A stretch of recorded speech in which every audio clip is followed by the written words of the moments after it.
All right, between Mr. Davis's last video and this video, we probably have done some practice with you. We've shown you some videos, so I'm going to be referring to those videos that we've talked about in class. The only thing I need to say before we move on is it's really important when you see this word conditioning, you need to just replace it with learning. When you see the word conditioned, replace it with learned, because that's all we're talking about. So if we have a conditioned response, that is a learned response. That will help you figure out in your brain which one is the unlearned response and which one is the learned response. For instance, did he have to learn to flinch to the firing of the airsoft pistol in the easy button video? No, he didn't have to learn that. Did he have to learn to flinch to an easy button? Yes. Did he have to learn to flinch to the pistol? No. So the unlearned response is the pistol. The learned response is the easy button. So if you do that, it's going to make it a lot easier. Okay, now I'm going to refer to the video here, and I want to talk about acquisition. Mr. Davis talked about acquisition in the last video. How do we acquire? Acquisition is to acquire, to get a behavior. So if we pair the conditioned stimulus and the conditioned stimulus and the unconditioned stimulus, we're going to build a behavior. Easy button, pistol, easy button, pistol, easy button, pistol. Pretty soon, he's just flinching every time he hears that easy button. Seahawks loss, red balloon. Seahawks loss, red balloon. We're acquiring that behavior. Food, light or sound, food, light or sound, food, light or sound. Pretty soon it'll salivate to that light or sound.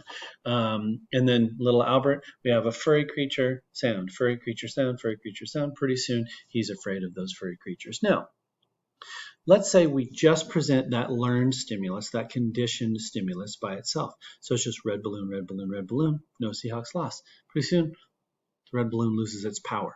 If we do the bell for Pavlov's dog and it doesn't respond. It gets no food. Bell, bell, bell, no food. Pretty soon the dog's gonna be like, I'm not paying attention. Now if we have easy button, easy button, easy button, and the guy's gonna flinch for a while, but pretty soon he's gonna realize that easy button isn't paired with that unconditioned stimulus anymore. So that behavior goes extinct. There's no more flinching. All right. So let's say you go through this period where there's a rest period. You don't hear the easy button. You don't hear an easy button. You graduate college, you move on, you're walking through Home Depot one day, you're 35 years old, and somebody hits the easy button and says, well, that was easy, and you go like that. Now, what has happened is you have had what's called spontaneous recovery. It's still stuck in your brain somewhere. So even though it has gone extinct, even though he hits the easy button 100 times and you learn not to flinch to it, and after this rest period, you might have that spontaneous recovery later on. But what you have to have is a period where it has been extinct before it will recover. Okay, pretty powerful stuff. And by the way, this doesn't, you don't have to have a brain to do this. Worms do this. I've talked about this before. This is just any living creature can learn by classical conditioning, stimulus and response. Okay, now we're going to talk a little bit, and what I like about stimulus generalization and stimulus discrimination is I like thinking of the Pavlov experiment, and Mr. Davis alluded to the fact that we would have done this experiment if we could have, but even when we're back, you're not going to be able to take off your masks and do all that. But what we would do is I would teach you about Pavlov all period, and every time I said Pavlov, you had to dip your finger in lemon powder, and pretty soon I would say, okay, if I say it, I don't want you to dip your finger in lemon powder, and pretty soon Pavlov would induce you to salivate. Now, what if I said, now let's say, like your Mr. Davis's son, that's a great story, by the way. It makes me feel good to know that it was that powerful for Brendan. But let's say we were in class and I said Pavlov, he salivated. I said Pavlov, salivated, and I said padlock, like a padlock, and he salivated. I didn't say Pavlov. I said padlock, but it was close. That is what's called stimulus generalization. The person who salivates, and you might even want to write this in your notes. It's kind of a stupid example, but the person who salivates to padlock has stimulus generalization. They have generalized that stimulus. Let's say you train a dog to salivate to a red light, and then you flash a blue light, and the dog still salivates. Stimulus generalization. Write down one of those examples. That really helps. Now you have the opposite, stimulus discrimination. And all that means is it's the opposite. Let's say you salivated to Pavlov, but I said padlock, and you did not salivate. You've discriminated between the two stimuli. That is stimulus discrimination. Okay. Let's say, what was the other one I was just talking about? I don't remember.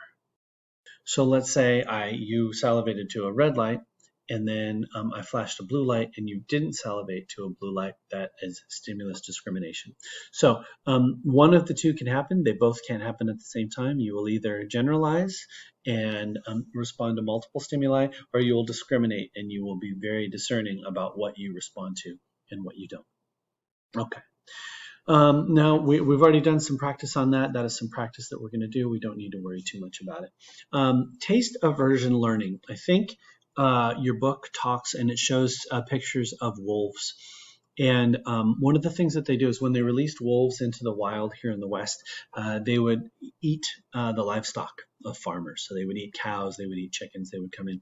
And one of the things that the farmers and the ranchers would do is they would, let's say an animal died of natural causes, they would put poison in the carcass and they would leave it out for the wolves to eat. They didn't want to kill the wolves because that's illegal, but they wanted to make them sick.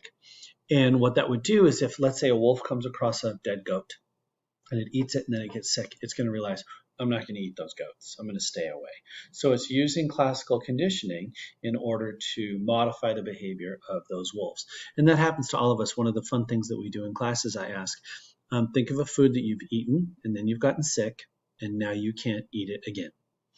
And most of us have that thing. For me, when I was a kid, I got sick after eating maple and brown sugar oatmeal. For years, just the smell, the thought of it just made me a little sick to my stomach. I'm okay now, but it took literally decades for me to get over that. And I bet a lot of you have that. That is classical conditioning. You learn to, and by the way, sometimes you just get sick and it has nothing to do with the food, but your brain doesn't know that. Your brain just says, well, I ate that food, I got sick. You pair those two stimuli, you say, nope, I'm not going to do it again. And you are scared. And by the way, that's a very evolutionarily valid response, because if you get sick and you can die from food poisoning. So your brain says, I'm only going to let that happen once. I don't need to have a long pairing of those two stimuli to learn. Your brain says, if I get sick on that once, I'm never eating it again. And that's why you have survived and all those other people did not survive. That's why you're here, because your ancestors said, I eat that thing once, I'm never eating it again. Okay. And then I don't want to talk about this one. This one has never been on the test. It's kind of interesting. This is the last slide I want to look at. You may have heard of the post hoc fallacy. We think that there's a stimulus and response and those two are connected, and sometimes it leads to what's called, it's the long term is post hoc ergo propter hoc. I used to teach AP English language, and I think they still teach those terms in AP English language. That means after the fact, therefore because of the fact. You have always done that. Let's say I do this sometimes. I'll walk underneath a street light and it'll go out. It'll just buzz out for a second. And I'll think, did I do that? Like Urkel, did I do that? And now, of course, you didn't do that, but you think, I walked under it, that thing happened. You're pairing those two things. So you make the connection in your head, maybe because it happened after I did it, it happened because I did it. Let's say you turn on a light switch and you hear a big crash next door. You think, did I do that? Because it happened after the fact, therefore you think because of the fact. So that association principle is so powerful on our minds, sometimes it leads us to connections that aren't really there, which is the post hoc fallacy.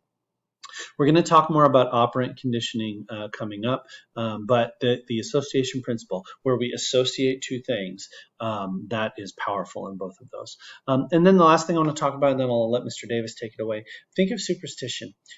I bet many of you have superstitions about sports, about tests, about things like that, where, let's say, you wear a particular undershirt before a sports contest, and you have a great contest. Well, then you say, well, gosh, I'm going to wear that shirt every game, right?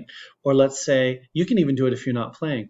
I wear my lucky Seahawks shirt when I'm watching Seahawks. Sorry if you're not a Seahawks fan, but a lot of you have a lucky thing that you do, or you have a ritual that you perform. I'll tell you another thing is, I knock on wood, because sometimes if you say, wow, I haven't gotten a cold in a long time, and then you get a cold, you think, oh, post hoc fallacy. You think, shouldn't have said it. I said it, and then I got sick. So saying it equals it happening.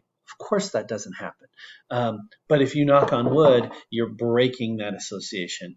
That's the theory anyway.